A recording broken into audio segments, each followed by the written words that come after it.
warahmatullahi wabarakatuh. Waalaikumsalam warahmatullahi wabarakatuh. Halo teman-teman semua, bagaimana kabarnya? Lancar kan puasanya? Semoga kita semua dalam lindungan Allah Subhanahu wa taala. Amin. Baik, di sini bersama saya Mbak Hani selaku host podcast Tarhib Ramadan yang akan menemani kalian 15 menit ke depan. Bersama Ustadz Sahrul yang akan menemani kita belajar tentang bid'ah agama. Pasti kalian penasaran kan apa yang akan kita bahas bersama? Kepada Ustadz Sahrul dipersilahkan. Terima kasih. Assalamualaikum warahmatullahi wabarakatuh. Waalaikumsalam warahmatullahi wabarakatuh. Gimana kabarnya Mbak Ani, sehat? Alhamdulillah sehat. Semangat puasanya? Semangat. Alhamdulillah. Tadi judulnya yang tepat adalah bid'ah dalam beragama. Kalau tidak ada dalamnya nanti bid'ah agama, nanti dikira agama lain gitu ya. Bid'ah dalam beragama. Oke, tidak apa. Bismillahirrahmanirrahim. Nahmaduka Allahumma ala ma an'amtana bidinikal qawim wa hadaitana bi syiratikal mustaqim. Nusalli wa nusallimu ala sayyidina Muhammadil Mustafa wa ala alihi wa sahbihi ahli siddiqi wal wafa amma ba'du. Pemirsa Misjah Official yang berbahagia, semoga Ramadan kali ini semakin semangat dalam beribadah, semangat dalam menjalani puasanya, dan semoga dilindungi oleh Allah dalam kesehatan, dalam kebaikan, dan dalam ketaatan. Amin ya rabbal alamin. Hari ini kita akan belajar. Kalau dulu pertama kemarin kita belajar tentang apa? Pentingnya niat gitu ya. Sekarang kita akan belajar tentang bid'ah dalam beragama. Apa itu bid'ah? Bid'ah itu sesuatu yang baru, Mbak Ani. Bid'ah itu apa tadi? Sesuatu yang baru. Sesuatu yang baru yang tidak ada pada zamannya Nabi Muhammad SAW. Maka para ulama mendefinisikan bid'ah itu ada bid'ah dalalah atau sayyi'ah, ada bid'ah hasanah. Ada bid'ah yang baik dan ada bid'ah yang buruk. Contoh misal bid'ah yang buruk itu apa toh? Bid'ah yang buruk itu misalnya sholat maghrib itu secara syariat kita 3 rakaat, kok ada orang yang melakukan misalnya 4 rakaat atau 2 rakaat. Salah apa benar kira-kira Mbak Ani? Salah. Maka Nabi dalam salah satu firman-Nya yang diriwayatkan oleh Ummul Mukmin Aisyah radhiyallahu taala an qalat qala Rasulullah sallallahu alaihi wasallam man ahdatha fi amrina hadza ma laysa minhu fa waraddun. Barang siapa yang membuat hal yang baru dalam perkara kita adalah dalam syariat Islam, maka akan tertolak, akan ditolak, tidak diterima, tidak mendapatkan pahala, tapi malah bisa mendapatkan dosa. Rawal Bukhari. Riwayat yang lain, man amila amalan laisa alaihi amruna fa waraddun. Sama, barang siapa yang melakukan, yang beramal sebuah amal yang baru yang itu tidak ada dalam syariat, dalam ajaran Nabi Muhammad SAW, maka ia tertolak, maka ditolak, tidak akan diterima. Maka syariat Islam ini sudah lengkap, dari hal yang terkecil sampai hal yang terbesar pun sudah diatur oleh agama Islam. Maka tidak ada hal yang belum diatur. Cuma terkadang kita salah mengartikan bid'ah. Bid'ah itu pokoknya tadi apa? Melakukan sesuatu yang baru yang itu tidak diajarkan oleh baginda Nabi besar Muhammad SAW. Contoh tadi sholat maghrib. Contoh apa lagi kira-kira? Contoh misal, mohon maaf, ada satu daerah di Indonesia ini yang tahun kemarin puasanya tidak sampai 29 hari atau 30 hari. 1 minggu sebelum hari raya sudah lebaran duluan. Maka ini juga bagian dari bid'ah yang tidak diajarkan oleh baginda Nabi besar Muhammad SAW. Maka ya paling enak kita ini jadi umatnya Nabi, berada di Indonesia, pemerintahannya juga peduli tentang praktek peribadatan. Misalnya kalau mau Ramadan ada sidang apa? Isbat. Ada sidang isbat menentukan apa? Penentuan awal Ramadan. Begitupun besok ketika mau masuk ke bulan Syawal atau mau hari raya juga ada sidang isbat yang sama. Apa itu Ustadz sidang isbat? Sidang isbat itu memastikan ru'yah hilalnya terlihat apa tidak. Kalau tidak terlihat maka berarti harus dilengkapi 30 hari. Kalau terlihat berarti 29 hari sudah cukup. Maka inilah pentingnya kita beragama dengan sanad, beragama dengan ilmu, beragama dengan guru yang benar-benar muktabar. Guru ini belajar dengan guru, dengan kiai ini belajar dengan kiai, dan kiai sampai baginda Nabi besar Muhammad SAW. Artinya tidak boleh dalam beragama Islam melakukan sesuatu yang tidak diajarkan oleh Nabi Muhammad SAW. Ini penting, ini sangat penting. Maka hari-hari ini mohon maaf, misalnya ada yang viral, sedikit viral bisa komunikasi dengan Allah atau bisa berkomunikasi dengan malaikat. Ini harus kita hindari. Jangan sampai kita terpengaruh oleh ajaran-ajaran yang tidak jelas. Patut kita bersyukur berada di MI Salafiyah Syafi'iyah bersama guru-guru yang lulusan dari pondok-pondok pesantren, dan itu keuntungan yang luar biasa agar kita tidak salah dalam belajar, dalam memahami Islam, memahami ilmu. Itu. Contoh yang lain, ada cerita Mbak Ani. Mau cerita apa enggak kamu? Mau. Kamu kalau cerita senang ya. Jadi Ustadz dulu dapat cerita dari Kiai Ustadz. Ini saking pentingnya ilmu nggih.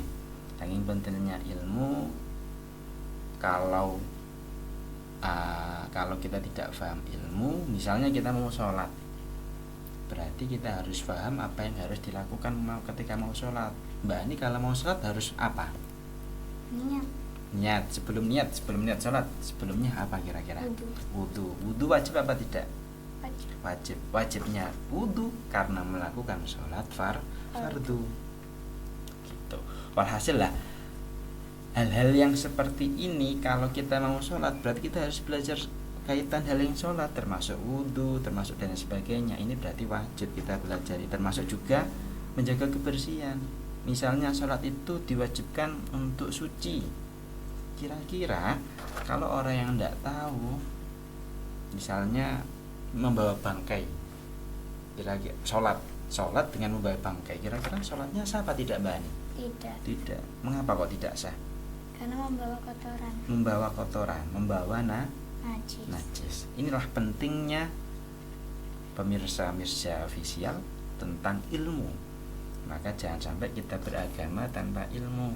Kalau kalian tidak tahu, kalaupun Ustaz tidak tahu, kalau Mbak Ani tidak tahu, ya tanyain kepada yang lebih tahu. Jangan sampai membuat praktek sendiri. Kembali ke cerita tadi yang Ustaz ingin sampaikan.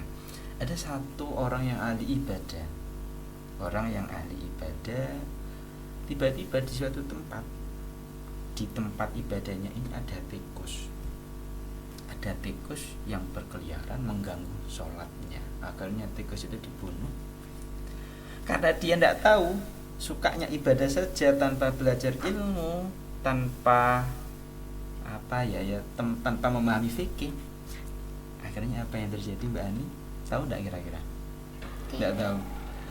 Bangkai tikusnya ketika dilihat oleh ahli ibadah ini melihat, tuh saya baru membunuh makhluknya Allah, yaitu tikus, berarti saya berdosa dong.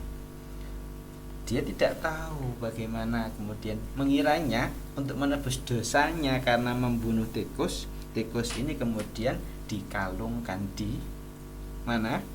Di lehernya. Bangkai tikus dikalungkan di leher, digunakan untuk sholat. Tujuannya apa? Bertaubat dari membunuh tikus. Maka ini hal yang lucu, dan kira-kira sholatnya sekian ketika membawa bangkai tikus sah atau tidak kira-kira? Tidak sah. Karena Mbak Ani tahu, karena bangkai tikus itu termasuk apa? Sesuatu yang najis. Sholatnya pun tidak sah. Maka pentingnya memahami ilmu sebelum melakukan itu penting. Sama halnya kalau kita mau puasa, ya kita harus tahu apa yang membatalkan puasa, apa yang menjadi syarat rukunnya. Ini yang menjadi penting untuk kita pelajari. Ya karena tadi ilmu hal itu wajib. Ilmu ketika kita melakukan sesuatu itu wajib kita pelajari. Ini bedanya ahli ibadah dengan ahli ilmu. Kira-kira Mbak Hani pilih mana? Orang ahli ilmu, ada si fulan ahli ilmu, sama ahli si B ini ahli ibadah. Lebih utama mana kira-kira menurut Mbak Hani? Ilmu. Ahli ilmu. Oke. Ada cerita Mbak Hani? Cerita lagi enggak apa ya? Ada sayembara di masyarakat, lebih mulia mana ahli ilmu dan ahli ibadah. Ternyata ada ahli ibadah di salah satu tempat terpencil. Masyarakat ini mencoba memastikan lebih mana ya, yang ahli ilmu ibadahnya di masjid, yang ahli ibadah ibadahnya di satu tempat yang terpencil.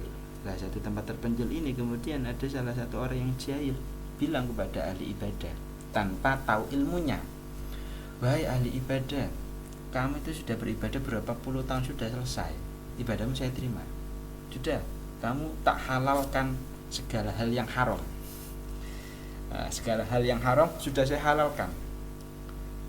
Akhirnya akhirnya senang.